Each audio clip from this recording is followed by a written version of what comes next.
Simula sa linggo, tataas ng piso ang minimum na pamasahe sa mga tradisyonal at modern na jeep bilang tugon sa mahal na presyo ng petrolyo. Ang saloobin dyan ng ilang pasahero at tsuper sa unang balita live ni Nico Wah. Nico. Igan, good morning. Good news sa mga tsuper, bad news sa mga pasahero ang dagdag pisong pamasahe sa jeep. Ayon sa LTFRB, pansamantala lang ito hanggat hindi bumababa ang presyo ng mga produktong petrolyo.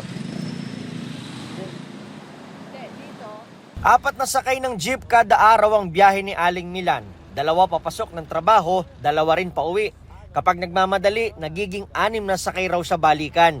Kaya ang pisong taas pasahe sa jeep na magsisimula sa linggo, October 8, tiyak daw na pabigat sa bulsa. Kasi bawas din sa kinikita ko yun eh. Kasi katataas lang ng natin ng pasahe. Dati 10 pesos, naging 11, naging 12. Taas na naman. Buti kung kumikita ako ng malaki.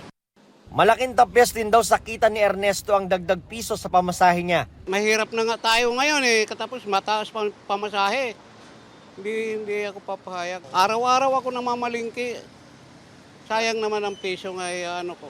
Pero pareho raw naiintindihan ni Ernesto at Milan na ang pisong dagdag sa pamasahe ay malaking tulong sa mga tsuper na gaya ni Kevin. Okay na yun kasi para makabawi kami sa diesel. Yung piso na yun. Sa ngayon, swerte na raw siya maka 500 pesos sa maghapon. At dahil sa dagdag pasahe, kahit papaano, baka madagdagan daw ang kanyang kita basta hindi na naman tumaas ang presyo ng diesel. Madagdagan na yun. Sabihin natin mga 700 na lang. Ganun. Pala nagdagdag piso. Si Mang Felix nagpapasalamat sa dagdag pasahe. Pero kung tutuusin, hindi na raw sana kailangan ng dagdag pamasahe kung mababa lang ang presyo ng diesel. Kung yan ay bibigay sa amin, wala kami magagawa. Panahin taas ng diesel kaya hindi ata kakayanin. Tiyaga-tiyaga na lang. Di ba ibaba na lang sana ng petrolyo? Mas maganda para ibaba na rin pamasahe, di mahirapan commuter. Okay naman po kung magtataas para kami po, para mamabuhay ng mga pamilya namin. Napupunta lang sa diesel po sir. Paglilinaw ng LTFRB, provisional lang ang pisong taas pasahe. Ibig sabihin, pansamantala lang ito hanggat hindi bumababa ang presyo sa produktong petrolyo.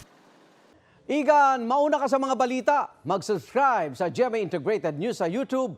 Sa mga kapuso abroad, subaybayan nyo kami sa GMA Pinoy TV at sa www.gmanews.tv.